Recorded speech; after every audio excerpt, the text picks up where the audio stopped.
Welcome, everyone, to The Way of Wonder on the Theology of the Body Institute YouTube channel. This is Bill Donaghy, where we sporadically drop videos, conversations that hopefully inspire and kindle wonder in you. I am joined today by Father Timothy Gallagher, an oblate of the Virgin Mary. Provincial house is in Boston, but he's out in the West near the Rockies now. And Father Gallagher, you're part of the seminary formation out there. If you want to introduce what your work is in Denver. Well, I've done an awful lot of work, of course, as the Theology of the Body knows, with things like Ignatian discernment and prayer. And so I was asked to assist at the seminary in that part of the formation of the men. So they created what they call the St. Ignatius Chair for Spiritual Formation, and that's the position that I hold there. So I go in regularly for talks on those topics, but it also leaves me the freedom to do things like this and to travel for retreats and maybe write books. So Yeah. it's a great situation. Oh, it's wonderful. You get to live and live out all your loves and your passions. And I know that I think you have over 20 books at this point, right? So quite a prolific author. So your expertise is St. Ignatius of Loyola and the spiritual life. And right now, the online course you've taught for us is being offered, the Theology of the Body and the Interior Life. And I think you're working for us tomorrow night. You're doing a live Q&A session for that course. Yeah, I But look forward to it. we're not talking about St. Ignatius. We're talking about someone else today, which I'm thrilled to talk about. We're going to talk about a mutual love we both have for a wonderful author, j.r.r. Tolkien. And I stumbled on your spiritual retreat you gave years ago on the themes in the Lord of the Rings in particular that are just an invitation to a deeper spiritual life. So I thought I want to reach out to Father Gallagher, just have a chat, talk about something that we love so much. And I'm very excited about it because I recently taught a course this past November called Poets for the Kingdom on the sacramental stories of Lewis and Tolkien. I remember mentioning that to you, I guess it was last year. We're still prepping it. And we're making a pilgrimage to England this July to walk in the footsteps of Lewis and Tolkien. So it's really fun that this is my job right now, Father Gallagher. Like you're doing what you love, I get to do what I love. You know, Bill, one of the things that made me smile when I saw it, maybe you sent it to me, I'm not sure how it came across my desk, but it was a photo of you looking like Tolkien, with the pipe and That's right. and the look, and that was a Yeah. lot of fun. I think Yeah. Tolkien, he himself would love things like that. Just the humor of it is great. Yeah, he's sort of legendary for his really quirky sense of humor and his love of like little pranks and gags and things like that. I heard he was a big fan of the Marx Brothers movies too. So yeah, I think it was his birthday a couple years ago, and I just posted it where it was the image of him smoking a pipe, and then I stuck myself right next to him smoking the pipe. Yeah.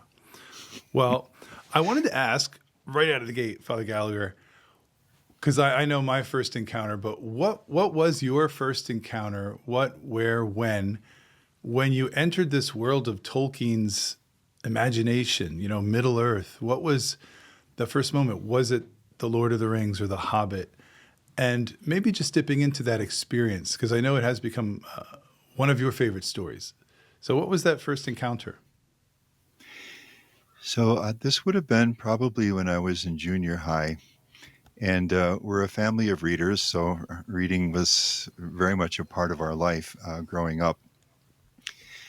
And I had always just by instinct loved the kind of writing that Tolkien would describe as fairy, as fairy stories and the full meaning that he gives to that. So I can think of some examples. I remember when I came across C.S. Lewis's Narnia books, I was just fascinated by them and just read them and reread them. And um, Paul Gallagher wrote a little book called The Man Who Was Magic, which again is very much along these lines. And just really, it's sort of Christ-centered, really. And I just read and reread that. George MacDonald, his The Princess Goblin and the Goblin, those Right. stories, the Curdy stories, and you could go on down the line, but just by instinct, I just delighted in that kind of reading. So for Christmas, somebody gave us the gift of the book The Hobbit. Now, nobody in our family knew anything about it. And these were the years when Tolkien was first experiencing the boom in the United States, And so this was new. Today, when you come to Tolkien, there's a long history, and you know how rooted he is in his Catholicism and that. But then we Yeah. didn't know that.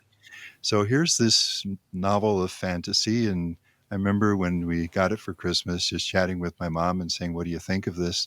She said, "I think you could probably read that." And so I started. And it's like Bilbo says about the road, once you start on the road, you never know where it's going to take you. And I remember being so fascinated by it and reading it so quickly Mm. that I actually had to go back and reread how Bilbo even got the ring, you know, in the caves there with Gollum and that whole scene there. Wow. But I was just deeply taken by it. And then not so much later, we got maybe again as a gift the volumes of the Lord of the Rings. Mm. And then from there, I was just sold. And for me, it was just a book that I just loved to read. Now, I can reflect back on it now, and in the Mm. light of some things that Tolkien himself says, especially I'd say in his essay on fairy stories or some of the things in the letters, where he describes what he's doing, and I can put words to it. But at the time, I would say I was reading it in the way that Tolkien most wanted, just delighting in a long story.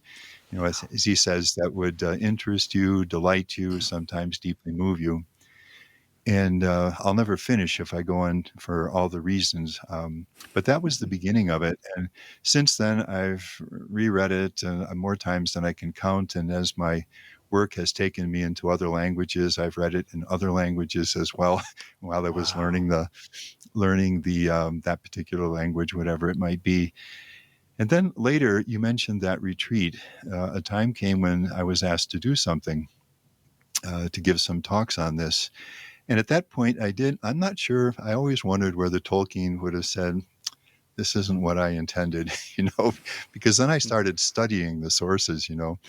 which I found fascinating. But that led to a whole new depth of understanding. But I would say, above all, it is for me the single book that for pure enjoyment I would read more willingly than any other book. If I hadn't read it so many times, I'd start again tomorrow. Oh, wow. Wow. That is awesome. I am certainly a kindred spirit with all of that. I'm fascinated that you were kind of on the cusp, as you said, of that boom in America. This is probably mid late 1960s, I would imagine, Yes. when it really caught over here in the States.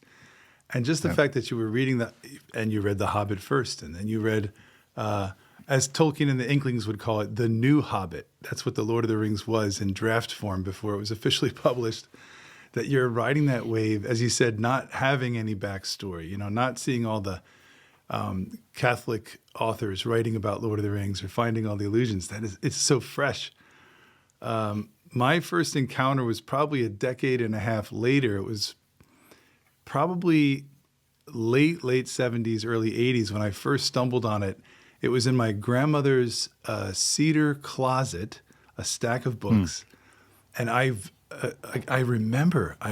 literally remember picking up, it was the Ballantine copies with the beautiful artwork on the covers. So The Hobbit and then the trilogy, Fellowship of the Ring, Two Towers, Return of the King. And it's so wild, Father Gallagher. I mean, just experientially, I remember the smell of the books. I remember the smell of the cedar wood, the sunlight coming in the window.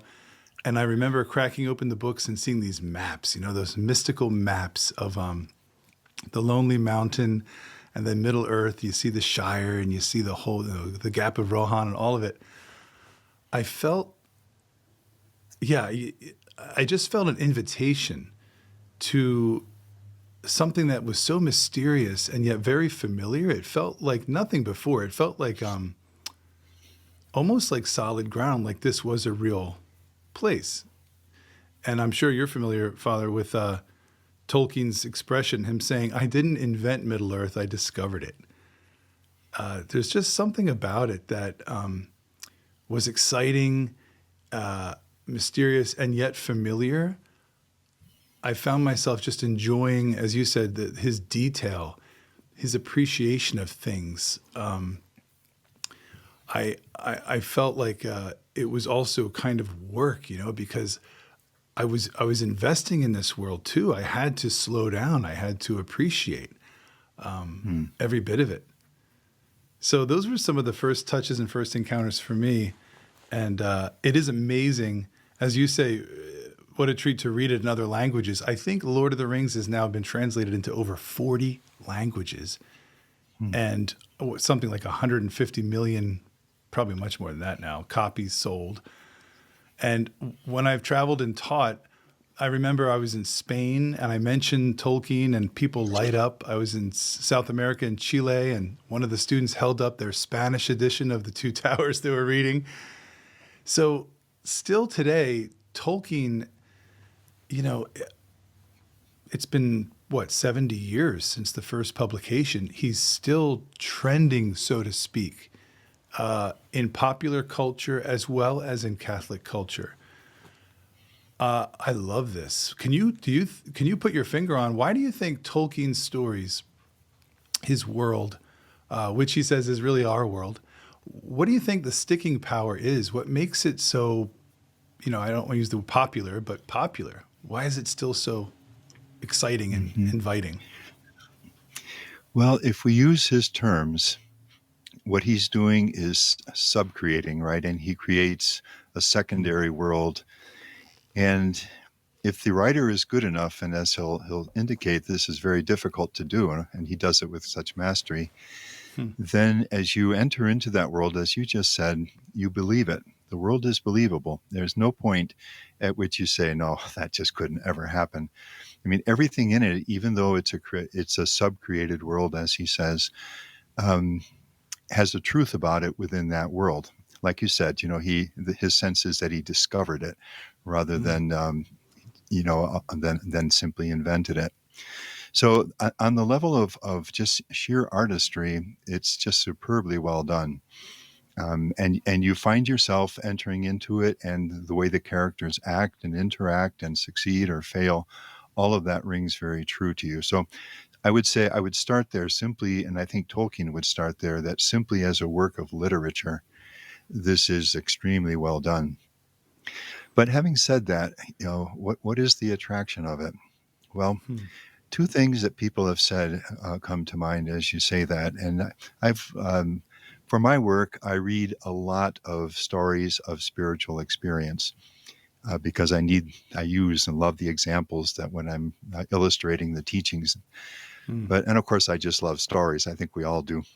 Yeah. Um, but what you find is in some of these stories, and I've heard this more than once, people will say, I didn't have any particular faith, but I read The Lord of the Rings, and I didn't know what it was, but from then on, I knew that there was something. And it set me off on a journey, to find it. So that's one thing I think. Tolkien has words for all of that, in Hmm. his essay on fairy stories and so forth. But Yeah. when we read it, it rings true and it amplifies the horizons. And if you're a truth seeker, you're on a journey already when you've read it. The second thing that I've heard people say, this was a group of consecrated religious women, and one of them was saying to me that things can get pretty dark in the culture around us, and when we get discouraged, we just go back to the Lord of the Rings and we dip into it again. And the deepest reason for that, I think, now that I have read Tolkien's own description of what he's doing in the Lord of the Rings. I think that's the deepest reason why, because whether we can put words to it or not, the fundamental message is that you may suffer in the pursuit of good, and there may be failures and tragedy and defections along the way, and it may seem like darkness is swallowing up everything, but that's not the end of the story. That's the deep message of the gospel with the resurrection after the passion. At the end of his essay on fairy stories, that page or two there is what, more than anything else for me, unlocks what the Lord of the Rings is really Yes. about. And that's the deepest message of the Lord of the Rings, as it is of the Hobbit, but on a whole nother level in the Lord of the Rings, that when everything seems to be directed toward defeat. The good are divided. Some have defected. Frodo refuses the mission that he's given on the very chasm, the brinks of the Mount Doom. And then out of in quotes nowhere, but out of grace, out of God's intervention, everything is turned around. And evil is defeated and joy is triumphant. And then you have the fields at Cormoran and all of those kinds of things that you have afterwards. And to be steeped again in the fact that if we put that in theological terms, which probably Tolkien would wince a little at. Yeah, right. Maybe not, because he uses theological terms in that story, in the essay. Yeah, he does. What it means is that salvation is real, redemption is real, and that's the bottom line in history. And good will not finally overcome. Evil will not finally overcome, but good will, by God's intervention, in spite of all of our weaknesses, but our best efforts and our frailty, and we can live with that confidence. And I think that's the deepest reason why I really love The Lord of the Rings. If I can share one more thing here. Oh, yeah, sure. This is something that I came across in the letters. And I just reread it just before we're meeting here. It just came to mind again, so I looked at it again. And this is in 1944, and so we're in World War II. And he's writing to his son Christopher, who is in the military in South Africa. And he shares with him the homily at the Sunday Mass, the most recent Sunday, which he found. He said it was very long, but one of the best homilies that Father has given. And the gospel was in Mark 5, and that is the woman with the hemorrhage, and then the healing of the daughter of Jairus. Right. Which led the priest to share something that had happened in Lourdes, maybe about 15 years earlier. The parents had taken a young boy with tuberculosis to Lourdes in a desperate hope for his cure, because he was going to die of this. And they had spent the days there and done all the things that you do there, and nothing had happened. And they were on the train now, ready to leave Lourdes, with a real sadness in their heart. The parents, the boy, and he says 2 nurses were with him.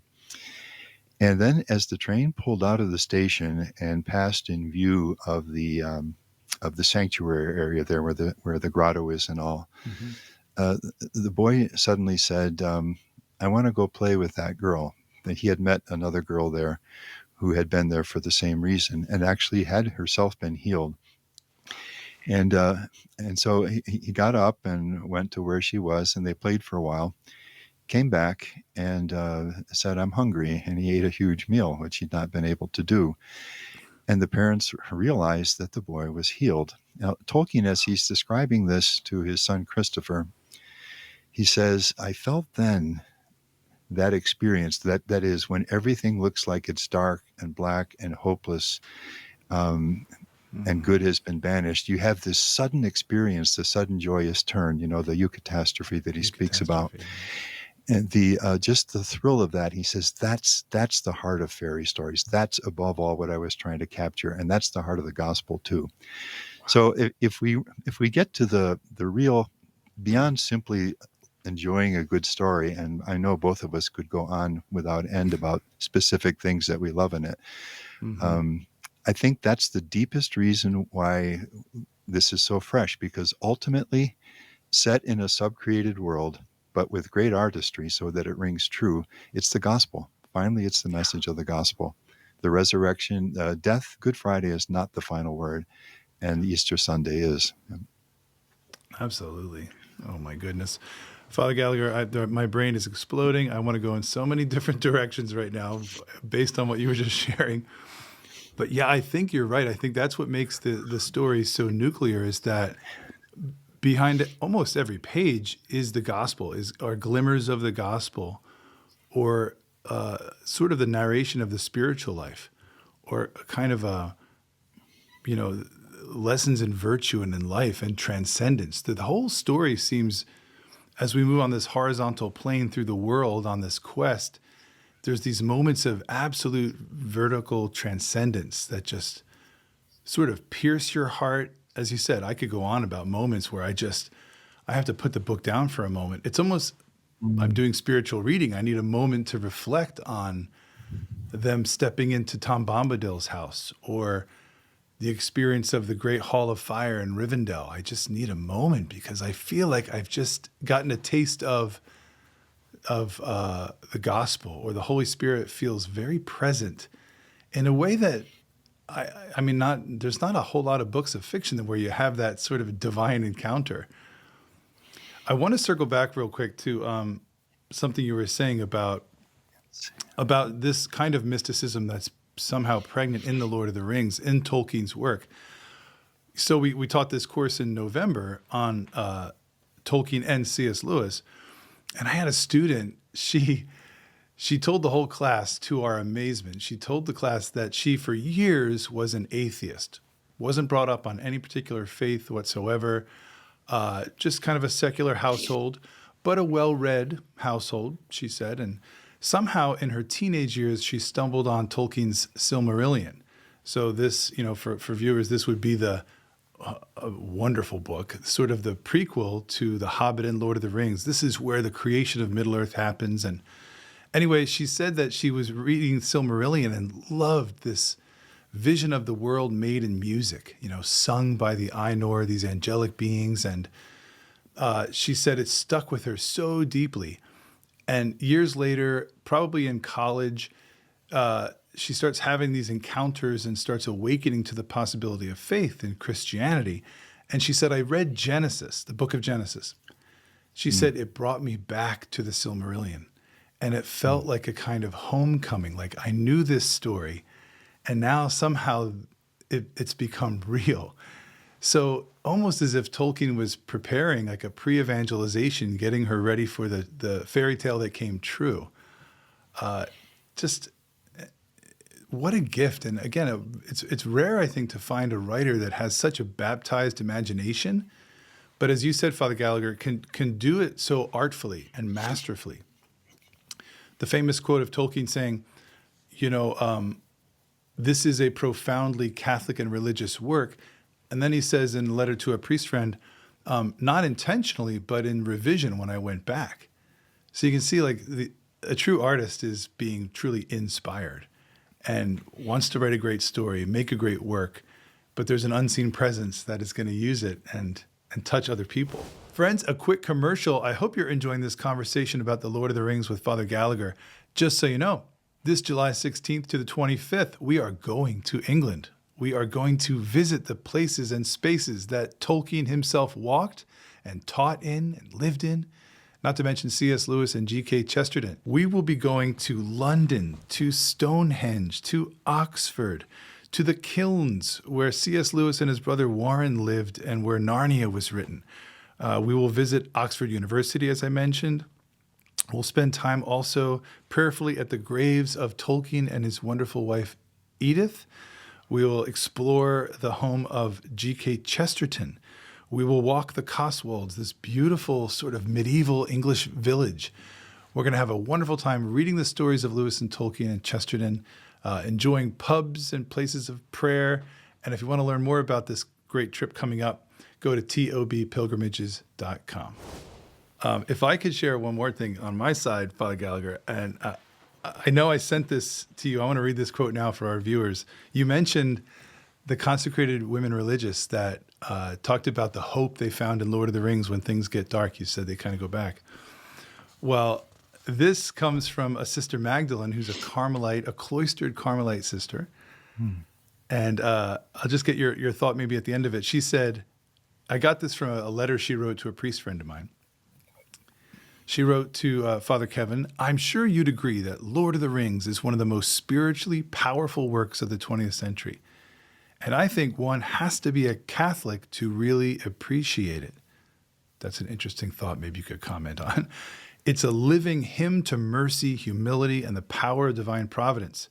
It isn't a fantasy epic, but an epic of virtue. And then she goes on, I know this is loaded, but I'm glad it's a favorite of yours since there are so many lessons and examples of perseverance, courage, many other virtues so necessary for a person of faith, especially a priest.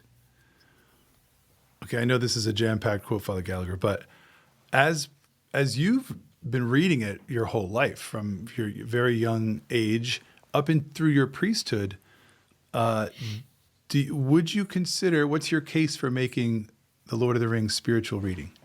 Can you put it in that category? And what are some examples for you? Well, I think one way to approach that is to ask the question, what kind of people like the Lord of the Rings? What kind of people really get excited about it and speak the way this sister, for example, speaks about it? And what you'll find is, not uniquely, but very often, they are Catholics and Christians. And if you ask them why, they may have to think a little bit. Sister's very articulate there in the way she describes it. Mm-hmm. But what they are sensing, without probably uh, putting it explicitly into words, that this harmonizes with my understanding of the world. So there's nothing explicitly Christian there. There's no incarnation, Right. church, sacraments, and so forth in there. But a Christian is profoundly at home in it for the reason that you said, that that's Tolkien's worldview. And at first unconsciously, but then very consciously, he wanted this to be reflective of that worldview. So that's the first thing I would say, is that Christians feel at home here, that this is bolstering. It's bolstering their worldview. Yeah. Well, maybe the best way to answer the question more directly, rather than abstractly, is just by an example. And I'll just give one. I'd love to give a lot more, but I'd talk forever. Yes, I think both of us are facing that here. But Oh, yeah. but I'll just give one that's often enough quoted, and that's when Sam sees the star in Mordor. Oh, yeah. So they have made the painful crossing of the mountains into the outer edge of Mordor. And of course, Frodo's captured, and Sam's, freeing of him, and all the torments that they're going through there, lack of food and water, and exhaustion, and being hunted, and so forth. And finally, one night comes when they're still there on the outer edges, when Frodo is so exhausted that with the burden of the ring, that he simply sinks into a troubled but a full sleep. And Sam does his best to keep watch because there are enemies around. But finally, sleep is overtaking him as well. And as you know in the story, Sauron has set these dark clouds to fill the atmosphere, and then with his fumes and so forth, so that there's been darkness and dark cover cloud as all of this has been happening. And then Sam looks up, and the wind is changing, and there's a break in the cloud cover, and through. This is always moving for me, and it can move you to tears here. When Sam sees a single star shining far up in the sky, and he says, "It's not all going the enemy's way." And then he sinks back into a deep and profound and refreshing sleep. And that's just one of these moments when, we can look at our world and say the clouds are pretty dark and they're getting darker, and who knows where the future is going to go. We can feel very much. And then just to have with such beauty, Tolkien say to you, no, there is a light and a goodness and a beauty far beyond what the enemy can ever touch. And there's even more in it, because then you get Elbereth and the star and all those things, that are at work in all of this. So there's like the light in the phial of light that Galadriel gives to Frodo and Sam, and becomes so crucial as they cross the mountains. And Sam realizes that it's going back to Elbereth, and all of these deep associations that are there. So I could go on with many of those, but you can't read The Lord of the Rings without being uplifted and feeling a sense of hope. Sam, after that, when he wakes up, what's happened in the world? Is every sad thing going to come untrue? And yeah.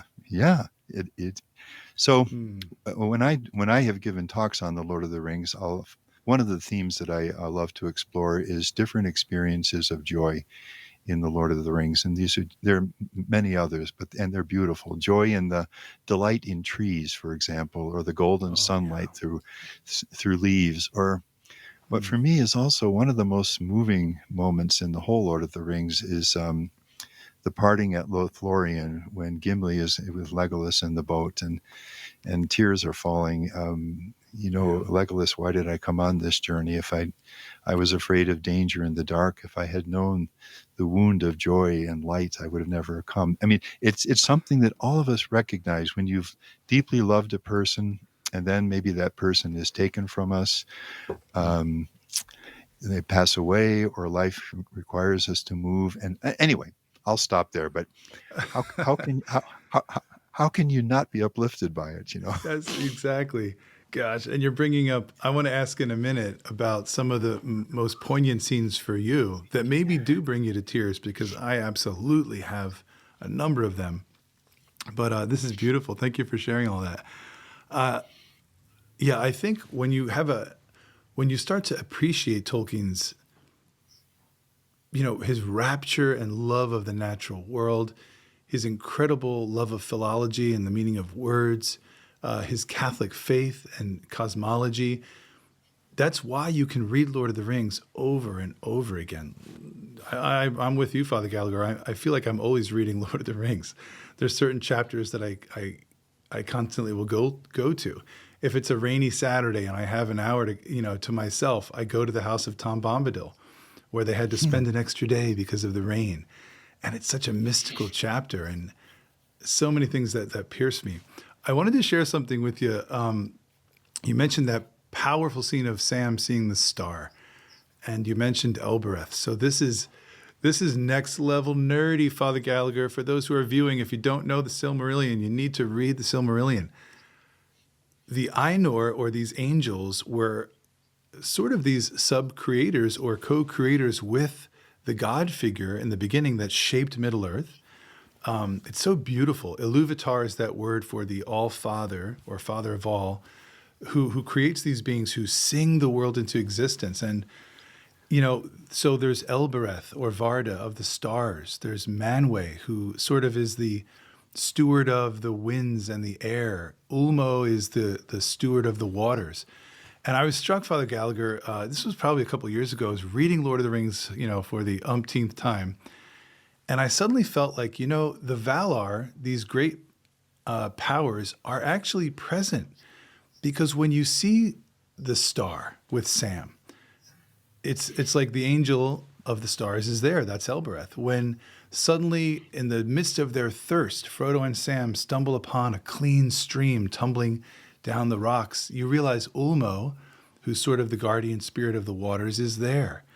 When there's a wind that suddenly blows, like the Pelennor Fields, there's a breeze that blows suddenly, a sea change, and King Theoden rises up, suddenly finds his courage, and then storms the battlefield to help protect Gondor.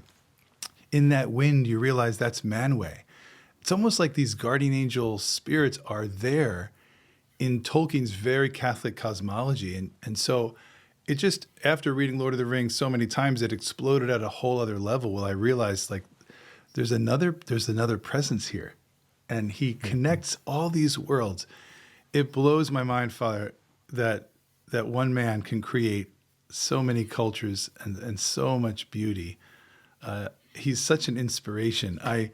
I'm praying one day that we have, Venerable John Ronald Reuel Tolkien, or, Blessed. Do you think that could ever be a possibility? What are your thoughts on that? He was such a devout Catholic.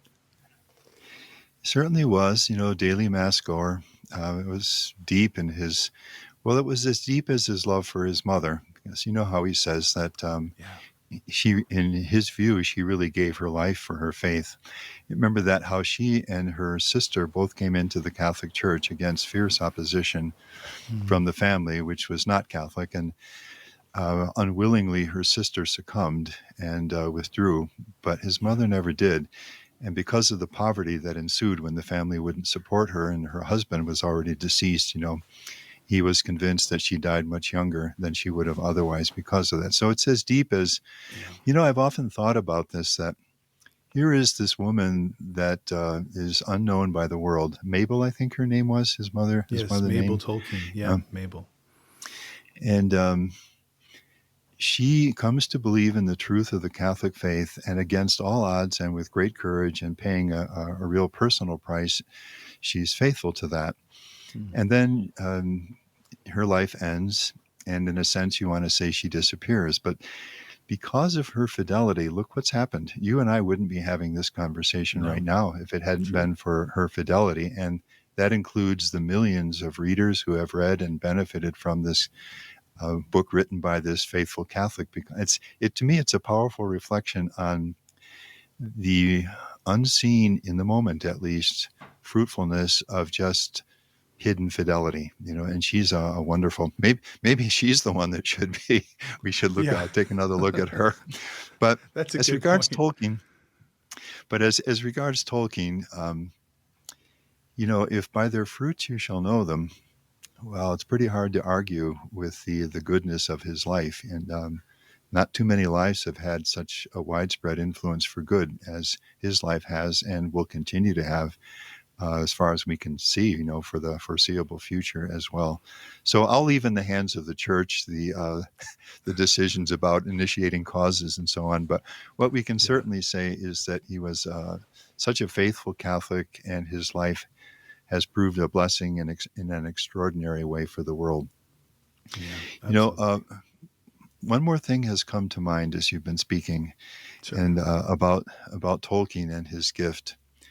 To my mind, one of the most moving things, I almost want to say the most, but I'll put almost in there, that he ever wrote was his short story, Smith of Wootton Major, Mm. which is essentially, it's a story about himself in older age when he knows that it's time to surrender the gift, and to pass it on to others. And um, you can't, if you love Tolkien and the Lord of the Rings at all, and you have any small idea of what he's doing in that story, it's to my mind, I've read it and reread it. It's one of the most powerfully moving things.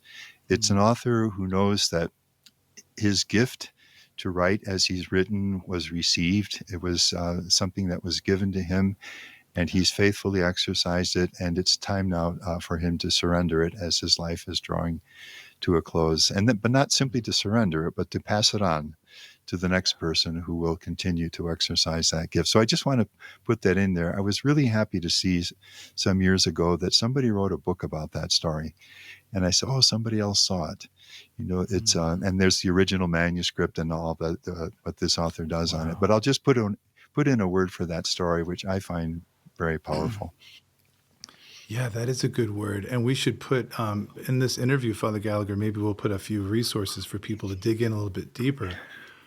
You're stirring up in my mind the memory of Leaf by Niggle, another short story.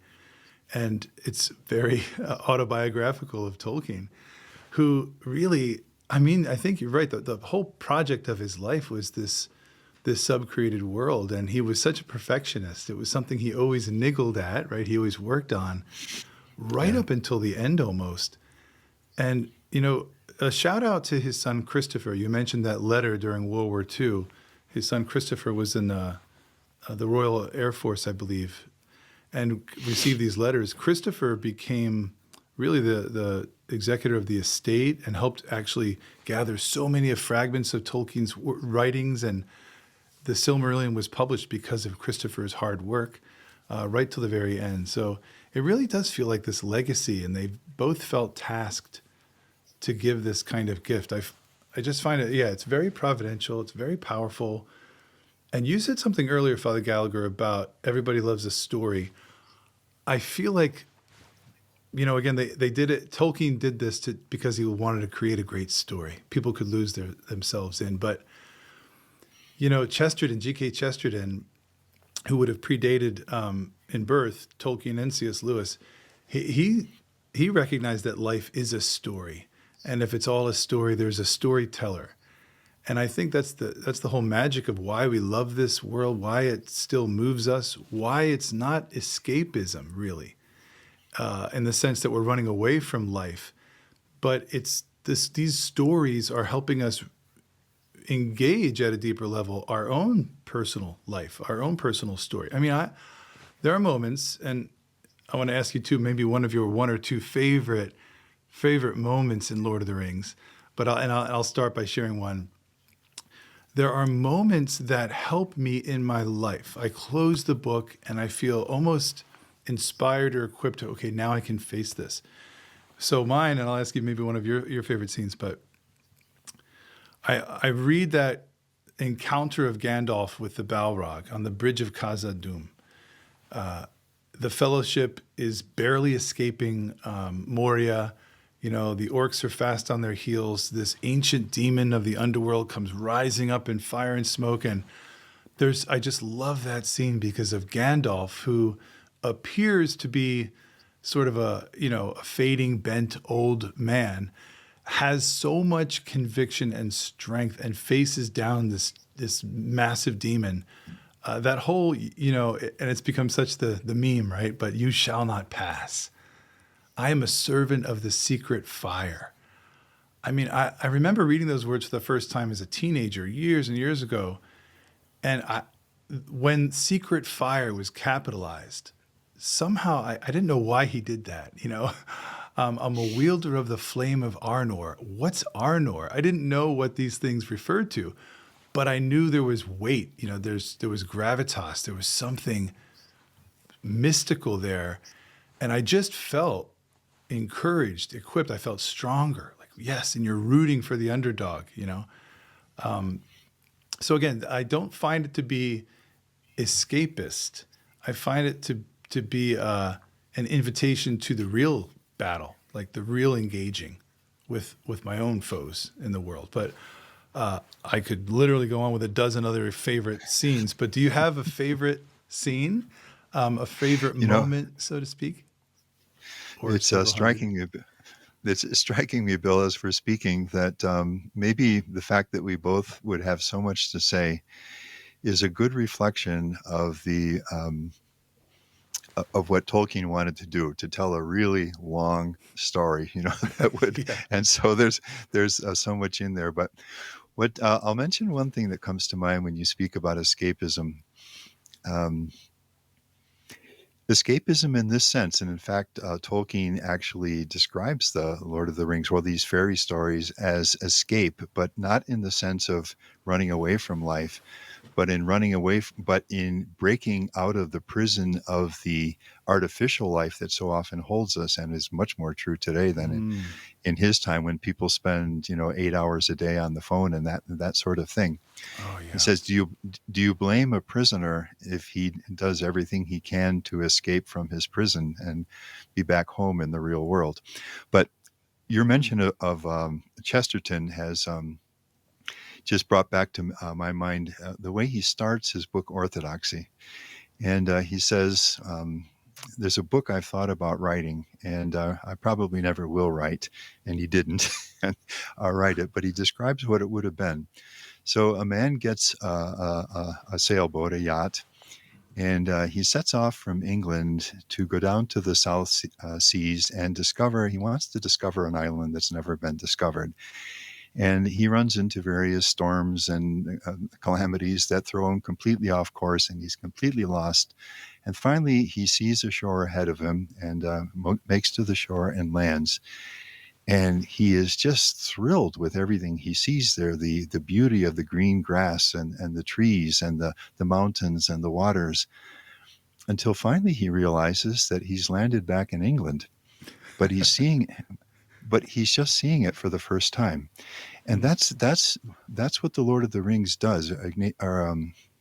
Tolkien calls that recovery. So that when you delve into the world of the Lord of the Rings, you come out of it with new eyes to see things in our world.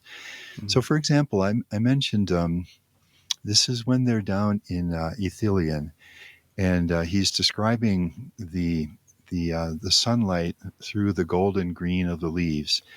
And you get that really beautiful effect when sunshine is, maybe especially in spring, when the leaves have that very bright green quality to them. Yeah. And so I read that, and then I see it around me. It's spring now. I've been out walking, and oh, look at that! There's the sun through the tree there. And so many things like that. Okay, having said all of that, you asked about a favorite moment, so Yeah, I'll just I'll just mention one briefly. sure. And this is early in the story of Frodo when Gandalf has returned after Bilbo's departure. And Gandalf, that when they're in the at home there with with Frodo, and Gandalf is telling him the whole backstory of the ring, and Frodo now begins to realize what has been given to him, Mm. and he says, "Well, why wasn't this given to someone else?" And and this is just our life, Yeah. um, maybe a child who's ill or financial struggles or whatever it might be. And why wasn't this given to someone else who's stronger than I am, who could carry this better? And Gandalf says, you can be sure it wasn't given to you because of any power or wisdom on your part, but it has been given to you and it was meant. And he says that may be an encouraging thought. Well, Frodo immediately says it is not. But then you have this lovely description of he sees fear like a hand rising up out of the east, to engulf him. Mm. Um, but then you have this astounding moment when he accepts, I will Mm. take the ring. And then Gandalf says to him, hobbits are amazing creatures. You can think you know everything about them and they're soft as butter. And then you find out that there is a hidden strength in there. And that means a lot to me because I think we're all in that situation. We've been given a task that's bigger than anything that we can Oh, do yeah. well. And we're like Frodo, we're too small for the task, but yet in God's providence, it's meant. And the resources will be there to go forward. Now, again, when I give talks on this, I like to pursue that all the way through The Lord of the Rings and where Frodo finally the amazing growth that happens in him as he Oh, carries the yeah. burden, all the way. But Mm. I love that Sam for me is he is an illustration of fidelity to the mission, fidelity to the call. He simply will not give up. And Mm. again, without him, the mission could not be completed. So Mm. there's just so much there that again, I'll limit myself. I know it. Father Gallagher, I'm inviting you to extreme restraint because this could be a 6-hour interview. And it's almost been an hour, which I can't believe. So I want to close with something kind of fun, I hope. I'm going to ask you just to shoot from the hip. Don't analyze, don't think too much. So this is the rapid fire section of our interview. I'm just going to ask some very simple questions. Who do you connect with more, Aragorn or Faramir? Wow. Well, I'd say I connect with both, but probably if I have to make a distinction, maybe a little more with Faramir, because Aragorn is on a higher noble level. Faramir Mm. too, there's a lot of nobility there, but Faramir he's not the king of the Western lands and the king of Gondor and Mm. all of that. His situation is humbler. And it's like when Eowyn realizes that no, she doesn't need to keep reaching hopelessly for Aragorn when there's such a love and a goodness waiting for her Oh, yeah. in Faramir. So I'd say if I have to choose reluctantly, I'd say a little more Faramir. Yeah, these aren't fair questions at all because, yeah, both. But that's Mm. great. I feel that I loved your explanation there. I feel I gravitate a little bit more towards Faramir too. Pressure's off, right? You don't have to be the leader of the free world of Middle Earth. Okay, this one might be real tricky. Treebeard or QuickBeam? These are both Ents, of course. For our listeners, if you don't know that, shame on you. You should read Lord of the Rings. But who do you feel more akin to, Treebeard or QuickBeam? Oh, that's another one. Yeah. I mean, you can't help but like both of them an awful lot. Right. But I would say when all is said and done, probably Treebeard. There are things about Ah, him that I just really love. For example, he tells Merry and Pippin how when the world was young, he'd go off into the woods over in the north there and would spend weeks just breathing, just yeah. breathing, Oh, that's a you, you great know, line. and and his love for growing things and for trees. And then there's a kind of grandfather, elder Mm, quality about him and a goodness in him and a sense of humor. So we know more about him than QuickBeam. So I suppose that's maybe true. it isn't quite fair too. But so if I have to choose there, I'll choose Treebeard. Okay, Father Gallagher, here's where we diverge. I would associate with QuickBeam. And in fact, in the 90s, I was discerning and I was in the seminary. And with a few friends of mine, we were also all Tolkien lovers. My nickname was QuickBeam. I love Really? QuickBeam. Yeah, I literally was. Because QuickBeam, there's a great line in Lord of the Rings where he laughs when their sun starts on a stream or when the Mm. wind moves through the beech leaves. He's a jubilance about him, and I just love that. If there's any spontaneous ent, which so much sounds like an oxymoron, it would be QuickBeam, and I just love that about him.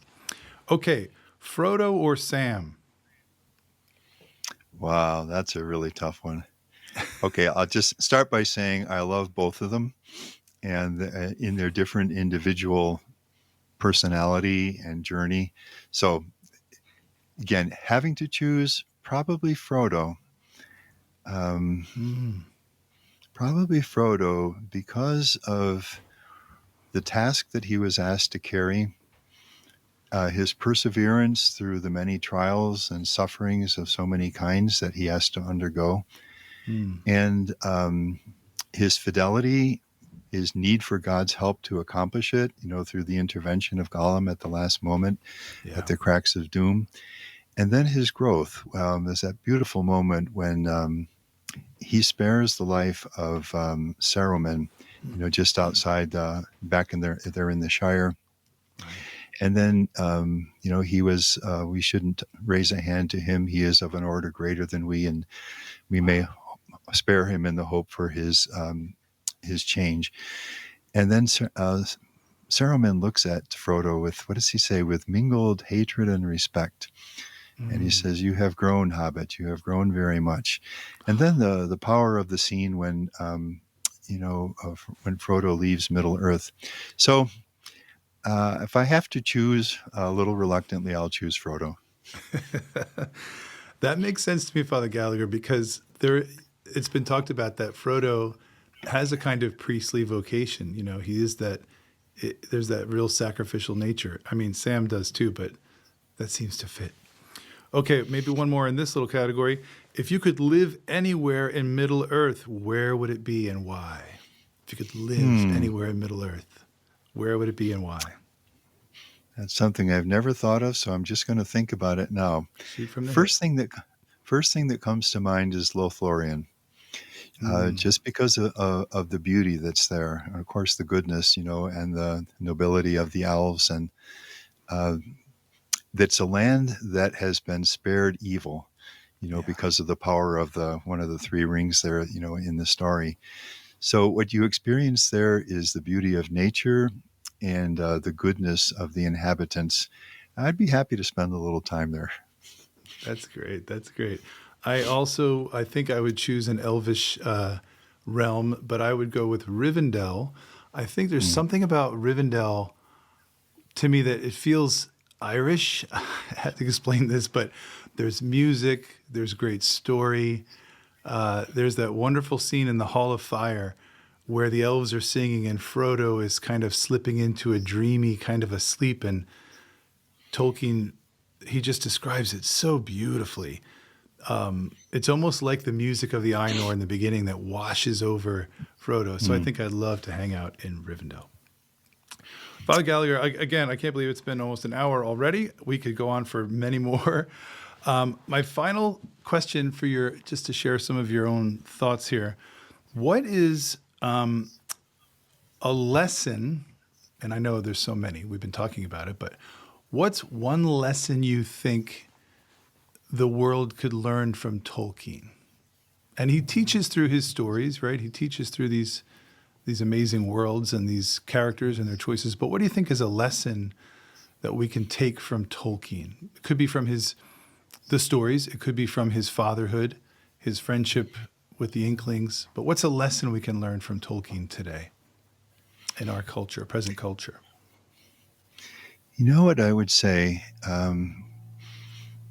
C.S. Lewis said about Tolkien that he had been inside language. Remember how Mm, he describes this in his letters that as a boy watching the trains go by with the Welsh words and just being fascinated by them. And of course, Mm. that's how the Lord of the Rings began. He created languages, these elvish languages, and then needed a story and a land and a history for them.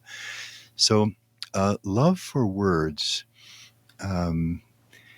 which is very close to a love for reading.